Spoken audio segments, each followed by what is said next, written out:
Last part में हमने देखा था कि दुआ सोली से अपने प्यार का इजहार कर देता है और सोली भी उसे एक्सेप्ट करके किस करने लगी थी। सीन शिफ्ट करते हैं ड्यूक चैन की तरफ। वहाँ पर ड्यूक चैन अपनी वाइफ और अपनी बेटी के साथ बैठकर डिनर कर रहा था। तभी ड्यूक चैन अपने फ़ोन की तरफ देखता है। उसने किम दोहा को काफ़ी मैसेजेस करे हुए थे, लेकिन किम दोहा उसका कोई भी रिप्लाई नहीं देता। अब ड्यूक चैन इसे लेकर परेशान था क्योंकि किम दोहा तो उससे बात नहीं कर रहा था। वहीं पर हम उसकी वाइफ को देखते हैं, जहाँ पर उसकी वाइफ को भी एक और आदमी मैसेज कर रहा था कि वो उससे मिलने आए, जिस पर उसकी वाइफ कहती है कि मेरे हस्बैंड के सोते ही मैं तुमसे बात करूंगी। शायद वो उसे चीट कर रही थी।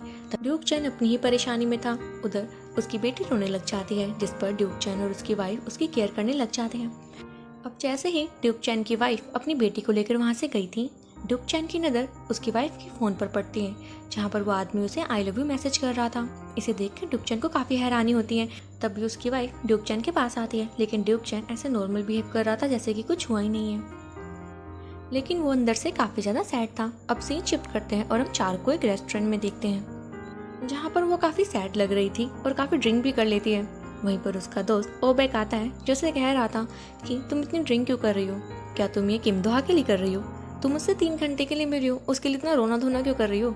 जिस पर चारों उसे कहते हैं कि तुम नहीं समझ सकते मैं उससे कितना प्यार करती थी। ओबेक उसका मजाक बनाने लग जाता है, कितना ड्रिंक तुम्हारे लिए सही नहीं है, बस करो। लेकिन चारुक नहीं मानती। तभी ओबेक चारुक के फोन में एक म्यूजिक बजाता है, जो कि चारुक को शायद काफ़ी पसंद था। चारुक उसकी धुन में झूम उठती है और वहीं पर ही नाचने लग गई थी। लोग उसे देखकर हंस रहे थे। तभी ओबेक कहता है कि इसने काफ़ी ड्रिंक कर लिया, इसको माइंड मत करिएगा। लेकिन चारुक तो अपने नशे में धुत थी, वहाँ पर नाचना स्टार्ट करती है और सभी लोग उसका मजाक बनाने लग जाते हैं। तभी ओबेक भी उसे कंपनी देता है।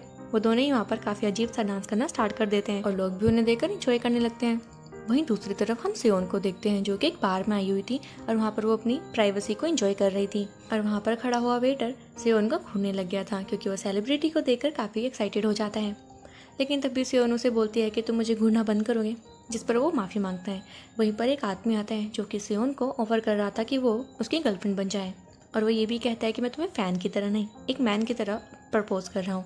जिस पर सियोन कहती है कि मुझे प्रपोज क्यों कर रहा है, और वो उसे एक कड़वा जवाब देती है कि मैं भी तुम्हें एज अ वुमेन रिजेक्ट करती हूँ, सिंगर की तरह नहीं बोल रही हूँ, और प्लीज़ मैं थोड़ा प्राइवेसी चाहती हूँ, क्या आप यहाँ से जाएंगे। वहीं हम एक लेडी को देखते हैं, जो कि काफ़ी अच्छी सिंगिंग कर रही थी। सियोन का ध्यान उसी की तरफ था। फिर वो लेडी सिंगिंग करते करते सियोन की तरफ जाने लगती है। सियोन अपना फेस छुपा रही थी ताकि लोग उसे पहचान ना ले। वो लेडी सियोन के हाथ में माइक दे देती है। सियोन पहले तो घबराती है कि वो यहाँ पर गाना कैसे गा सकती है, वो पहले ही काफ़ी स्ट्रेस में है किम दोहा को लेकर। लेकिन तभी वो माइक लेकर स्टेज पर चली जाती है और गाना जैसे ही स्टार्ट करती है, वहाँ पर लोग उसे पहचानना स्टार्ट कर देते हैं। वो अपना जैसे ही ग्लास निकालती है, लोग उसे पहचान लेते हैं कि ये सियोन ही है, और वहाँ पर उसके लिए काफ़ी हूटिंग होने लग जाती है। सियोन अपने सारे फेवरेट सॉन्ग्स वहाँ पर गाने लग गई थी और लोग उसकी तरफ अट्रैक्ट हो रहे थे। सियोन को ये देखकर काफ़ी अच्छा लगता है कि लोग उसे काफ़ी पसंद कर रहे हैं। उसका कॉन्फिडेंस लेवल भी एकदम से हाई हो जाता है। सीन शिफ्ट करते हैं लीकेंग की तरफ, जहाँ पर वो अपने दोस्त के साथ गाड़ी में था और वो ट्रैफिक में फंसे हुए थे। उसका दोस्त वीडियो देख रहा था उसी हैक्चुअन बीच की, जहाँ पर वो लीकेंग को बताता है, क्या तुमने इस कल्प्रिट को देखा है, इस सस्पेक्ट ने उस लड़की को मार दिया, मुझे तो ऐसा ही लगता है, उसके कपड़ों में खून मिला था और लास्ट टाइम तक वही उस लड़की के साथ था, उनकी काफ़ी बहस भी हुई थी, मुझे तो लगता है उसी ने उसका कत्ल किया है। जिस पर लीकेंग कहता है कि नहीं, वो सिर्फ एक सस्पेक्ट था, तुम एक कॉप हो, कैसी बातें कर रहे हो।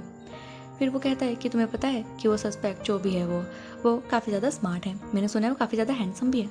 फिर वो फ़ोटो निकाल कर उसे दिखाने लगता है।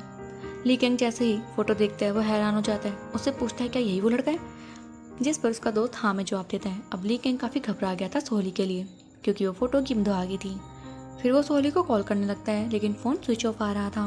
फिर वो उसे मैसेज करने की सोचता है, लेकिन ये सोचकर कि वो घबरा जाएगी, वो उसे सिर्फ इतना लिखता है कि जब भी तुम मेरे टेक्स्ट देखोगी मुझे मिलने के लिए आ जाना। फिर सीन शिफ्ट करते हैं और हम दोहा और सोली को देखते हैं, जो कि अपने अपार्टमेंट में पहुंच चुके थे। वो वहाँ पर एक दूसरे का हाथ पकड़कर खड़े हुए थे। जैसे ही वो अपने अपने रूम में जाने लगते हैं, सोली आकर दोहा को किस करती है और फिर वो अपने रूम में चले जाते हैं, जहाँ पर सोली तो काफ़ी ज़्यादा खुश थी कि दोहा ने उसे प्रपोज कर दिया। वहीं पर हम दोहा को देखते हैं, जो सोली को याद करके खुश हो रहा था। अब जैसे ही वो अपना फ़ोन चेक करते हैं, वहाँ पर उसे पता लगता है कि उसकी मॉम की और ड्यूक चैन की काफ़ी सारी कॉल्स आ रखी हैं, लेकिन उन्हें कॉल बैक करने के बजाय वो सोली और अपनी फ़ोटोज़ को देखने लग जाता है और खुश हो रहा था।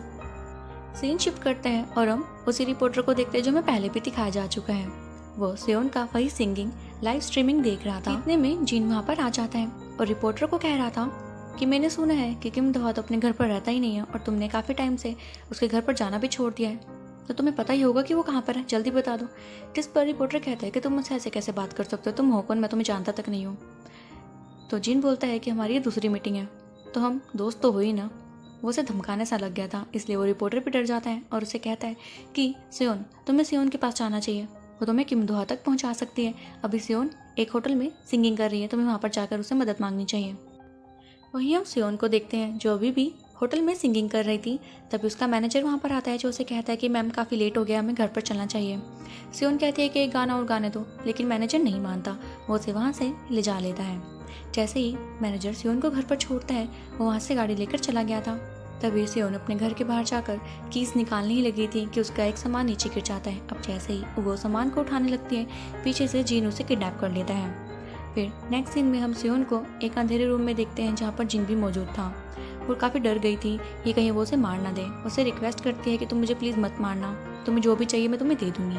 तभी जिन उससे पूछता है कि किम दोहा के बारे में जानना है, तुम्हें पता ही होगा कि वो कहाँ पर है। जैसे ही सियोन जिन को देखती है, वो उसे पहचान लेती है और कहती है कि तुम तो वही हो ना जो किम दोहा को मारने की कोशिश में लगे हो।